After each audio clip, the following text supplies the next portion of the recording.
Hello दोस्तों, हाय, मेरा नाम है अरविंद और आपका स्वागत है दूहन ब्लॉग्स में। और आज जिस टॉपिक के ऊपर मैं वीडियो बनाने वाला हूँ वो है पेट्रोल और डीजल के प्राइसेस। बहुत इंपॉर्टेंट टॉपिक है, बहुत ही ज़्यादा बुरा हाल हो रखा है दिल्ली और अदर स्टेट्स के अंदर पेट्रोल प्राइसेस का और डीजल प्राइसेस का, कि हम मतलब आज तक के हाईएस्ट प्राइसेस हैं। तो वीडियो को लास्ट तक देखना, पूरे एनालिसिस देखना कि क्या रीज़न है हमें इतना डीजल और पेट्रोल का प्राइसेस कम है, कोई इन्फ्लेशन है या कोई गवर्नमेंट की पॉलिसीज़ हैं या गवर्नमेंट का टैक्स है। तो लास्ट तक वीडियो देखना और अच्छी लगे तो लाइक करना, शेयर करना और कमेंट करके मुझे बताना आपको वीडियो कैसी लगी। तो जो पहला पॉइंट है वो पॉइंट ये है कि ये पेट्रोल डीजल बनता कैसे है, मतलब बेसिकली ये इसका प्रोसेस क्या है कि अलग से पेट्रोल परचेज करते हैं, डीजल परचेज करते हैं। तो जो हमारा जो पॉइंट है वो है ये व्हाट इज क्रूड ऑयल। तो फ्रेंड्स, जो हमें जो जानना है कि इसका प्राइसेस इतना हाई क्यों है, तो सबसे पहले हमें ये जानना पड़ेगा कि बेसिकली पेट्रोल और डीजल बनता कैसे है। तो ये बनता है क्रूड ऑयल से।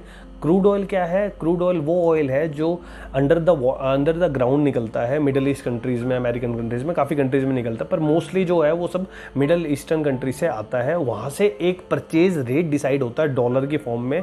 वो बैरल का प्राइस होता है, बैरल्स के अंदर होता है 159 लीटर्स ऑफ क्रूड ऑयल। उसको परचेज करने का एक प्राइस होता है, उस प्राइस के जो वर्ल्ड वाइड होता है वही परचेजिंग होती है हर कंट्री की। तो जैसे कि अगर आज फॉर एग्जांपल $100 क्रूड ऑयल का प्राइस है, तो उस पर एक गवर्नमेंट परचेज करेगी, उसके ऊपर रिफाइन करने के लिए पेट्रोल और डीजल को अलग करने की कॉस्टिंग लगेगी, उसके बाद वो पेट्रोल पंप पे कॉस्टिंग लगेगी, फिर उसके बाद एक कॉस्टिंग लगेगी जो उसका पेट्रोल पंप का कमीशन होगा, फिर जाके हमें कहीं पेट्रोल डीजल मिलता है। अगर आज की बात करें तो हमारे को जो क्रूड ऑयल पर बैरल डॉलर का जो रेट पड़ रहा है वो है 71 रुपये 81 पैसे, मतलब कि $71 के राउंड अबाउट अगर हम उसको ले लें। और जो डॉलर का जो प्राइस चल रहा है वो चल रहा है राउंड अबाउट 74 रुपये 63 पैसे के आसपास, मतलब कि 74.63 के अराउंड अबाउट, तो उसको 74 रुपीज़ के करीब ले लेते हैं। और अगर हम इसकी कैलकुलेशन करते हैं, जो इंडियन प्राइस हम मतलब 5350 रुपये के करीब हमको ये प्राइस पड़ता है एक बैरल का। और अगर हम इसको 159 लीटर से डिवाइड कर देते हैं 33.70 पैसे, मतलब कि 33 रुपये 70 पैसे का हमें क्रूड ऑयल 1 लीटर का पड़ता है इंडिया में। अब अगर आगे चलें तो भाई इसकी जो डाइवर्सिफिकेशन है उसके लिए क्या चार्जेस लगते हैं, मतलब कि अगर पेट्रोल को अलग करना है रिफाइन करके और डीजल को अलग करना है तो उसके कुछ चार्जेस लगते हैं, जिसके अंदर प्रोसेसिंग लीटर रिफाइनिंग होती है, रिफाइनिंग मार्जिन्स होते हैं, OMSC मार्जिन होता है और फ्राइट कॉस्ट होता है। तो ये जो कॉस्ट है ये थोड़ी थोड़ी डिफरेंट है, पेट्रोल के लिए कुछ अलग लगती है, डीजल के लिए कुछ अलग लगती है। जो पेट्रोल के लिए मोस्टली लगती है वो लगती है 4 रुपीज़ 40 पैसे के राउंड अबाउट, और जो डीजल की लगती है वो रखती है 6 रुपीज़ 20 पैसे के राउंड अबाउट। तो ये राउंड अबाउट मैं अप्रॉक्स बता रहा हूँ एग्जैक्ट, ताकि आपको कैलकुलेशन समझने में थोड़ी आसानी हो। उसके बाद जब जो प्राइस हमारे को निकल के आता है, जो गवर्नमेंट को प्राइस निकल के मिलता है, वो होता है 38.8 पैसा फॉर पेट्रोल एंड 39.88 पैसा फॉर डीजल। उसके बाद गवर्नमेंट चार्ज करती है अपने टैक्सेस। ये है ये जो प्राइस मैंने आपको बताया 39 रुपये, 38 रुपये और 40 रुपये, ये पेट्रोल पंप तक पहुँचाने का प्राइस है।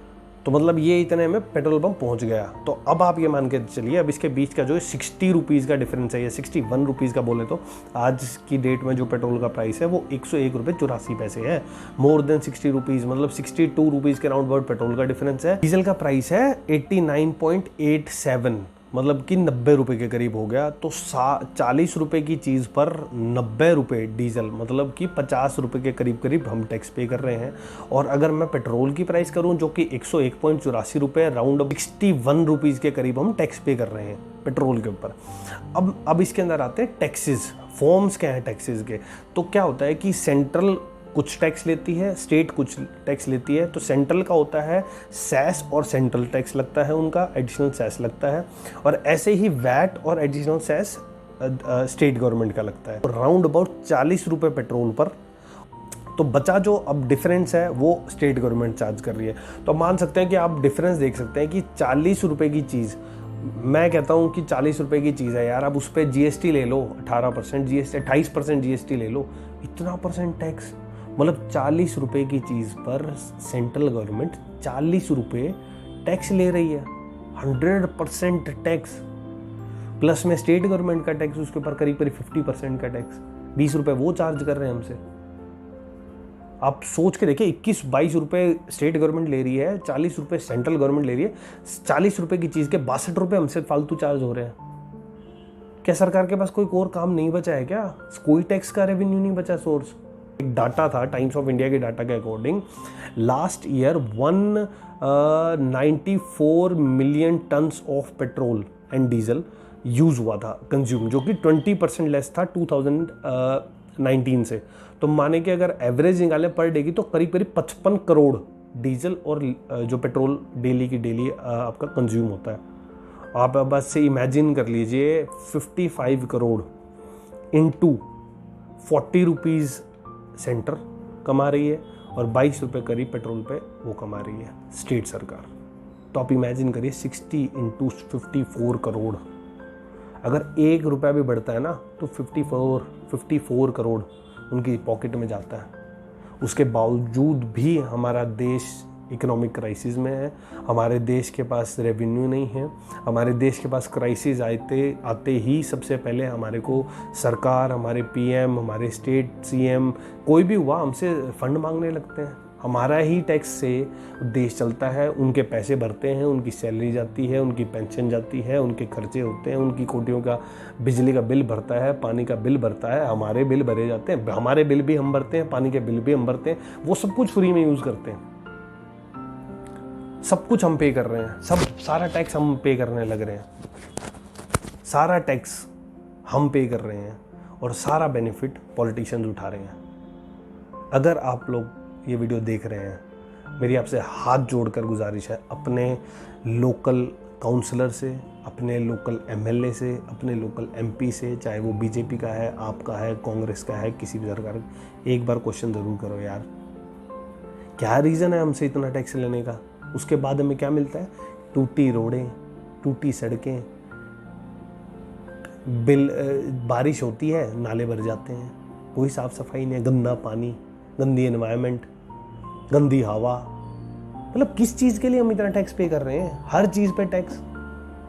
जीएसटी का भी कोई बेनिफिट नहीं है, जो आपकी काम की चीज़ें, सर्विसेज पे 18% 28% टैक्सेस ले रहे हैं आप हमसे। ऐसे कैसे देश कैसे प्रगति करेगा? माइनस जीडीपी में चल रहे हैं, डेवलपमेंट ज़ीरो ग्रोथ है हमारी कंट्री के अंदर आज की डेट में। एक छोटी सी, बिल्कुल छोटी सी कमोडिटी जो हर रोज़ यूज़ होती है, जिसके ऊपर लोग हम जैसे शरीफ बेचारे middle class, upper middle class लोग ध्यान भी नहीं दे रहे, उस चीज़ के ऊपर आप लोग इतना टैक्स चार्ज कर रहे हैं हमसे। आप नमक ले लो, उस पर टैक्स है, आप तेल ले लो, उस पर टैक्स है, आप खाने का आइटम ले लो, उस पर टैक्स है। सरसों का तेल 100 रुपये होता था, आज 200 रुपये हो गया। मतलब सिर्फ टैक्स ही एक सोर्स बच गया है हमारी सरकारों के पास। They don't have guts to run a business. आज की डेट में फ़ोन की बात करो तो Jio is topping the charts, Airtel is topping the charts, बाहर से वोडाफोन आके यहाँ काम कर रहा है और बीएसएनएल बिक रहा है। इंडिगो कमाई कर रही है, सेट्स कमाई कर रही है, विस्तारा कमाई कर रही है, एयर इंडिया बिक रही है, रेलवे बिक रहा है। क्या रीज़न है इन सब चीज़ों का? इन सब का रीज़न ये है कि हमारे पॉलिटिशियंस करप्ट हैं। They are not working for us, they are working for their families, they are working for their future, not for our future.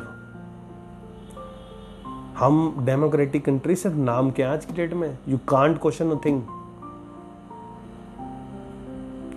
विचार करिए, वीडियो अच्छी लगे शेयर कीजिए, शायद क्या पता किसी पॉलिटिशियन का दिल पिघल जाए, कुछ तो समझे। कोरोना वायरस से 2 साल से हम लोग लड़ रहे हैं, क्या कोई भी बड़ा पॉलिटिशियन की कोरोना वायरस से डेथ हुई? क्या किसी बड़े एक्टर की कोरोना वायरस से डेथ हुई? क्या किसी बड़े बिजनेसमैन की डेथ हुई? सब नॉर्मल लोग मरते हैं, चाहे छोटी चीज़ हो, चाहे बड़ी चीज़ हो, चाहे कोई बीमारी हो, चाहे पेंडेमिक हो, चाहे एपिडेमिक हो, इसका इफेक्ट सिर्फ हम ही लोगों को पड़ेगा। टैक्स भी भरेंगे हम ही, चोर भी हम ही कहलाएंगे अगर हम एनपीए हो गए तो बैंक से। तो आप ये समझ लीजिए, इस देश के अंदर जो अभी हालात है ना, आप किसी भी खाते में नहीं आते जो हालात अभी हैं देश के। तो लास्ट में यही कहूँगा, मेरी वीडियो अगर अच्छी लगे तो शेयर कीजिए, लाइक कीजिए, अपने दोस्तों के साथ शेयर कीजिए। इस एल्गोरिथम, इस चोरी की एल्गोरिथम को समझिए, कितना टैक्स चोरी करा जा रहा है हमसे। इस एल्गोरिथम को समझिए, क्वेश्चन कीजिए अपने लोकल मिनिस्टर से कि क्या रीज़न है हमसे इतना टैक्स लेके और हमें कोई बेनिफिट नहीं मिलता उसका। रोड टैक्स पे करते हैं, टोल भी देते हैं, कार का टैक्स भी पे करते हैं, फिर कार भी 10 ही साल चला सकते हैं। अरे कार की एज 15 साल दे रहे हो, चलाने 10 साल दे रहे हो, क्वेश्चन चक्कर क्या है? भैया नहीं चक्कर समझ सकते। देश में सिर्फ टैक्स की चोरी, जो सबसे पहले सत्ता में आते हैं वही सबसे पहले टैक्स की चोरी करते हैं। कितने आज तक स्कैम हुए? किसी एक मिडिल क्लास का स्कैम बताओ आप मेरे को, अगर कभी आपने आज तक सुना हो कि भैया हमारे भैया सब्जी वाले भैया का ने बहुत बड़ा स्कैम कर दिया, यार हमारे ताऊ जी के लड़के ने बड़ा स्कैम कर दिया। सुना आज तक आपने? कभी ऐसा नहीं सुनने को मिलेगा, क्योंकि ऐसा होता ही नहीं। हाँ, पर आपने आज तक 200 बिजनेसमैन, 300 पॉलिटिशियन जरूर सुने होंगे। तो ऐसी चीज़ों को मत सपोर्ट करो, मत सपोर्ट करो। आप वोट दे रहे हो, आपका पैसा, आपका फ्यूचर, आपके बच्चों का फ्यूचर। शायद आप किसी पॉलिटिकल पार्टी के सपोर्टर हैं, मैं भी हूँ, मैं भी करता हूँ, अच्छे कामों को सपोर्ट करता हूँ। पर ये सब चीज़ें मतलब कोई क्वेश्चन नहीं करेगा तो आप जान ले लेंगे। हर रोज प्राइस बढ़ रहा है। पिछले 3 महीने से इतने प्राइसेस बढ़ चुके हैं कि हमारे पास उसको रोकने का कोई वो नहीं है समाधान, ना हम क्वेश्चन कर सकते उस बात के ऊपर। पॉइंट ऑफ व्यू था। अगर आपको अच्छा लगे तो इस वीडियो को शेयर करना, लाइक करना, कमेंट करके मुझे बताना वीडियो कैसी लगी। और बस यही कहूँगा, क्वेश्चन करो, जागरूक रहो, सवाल करो एक बार सरकार से, क्या कहती है सरकार, कुछ जवाब देगी क्या? जवाब देती है तो कमेंट करके बताना आपके स्टेट में क्या प्राइसेस में चेंज आया। जब तक के लिए बाय बाय, धन्यवाद, थैंक यू, टेक केयर।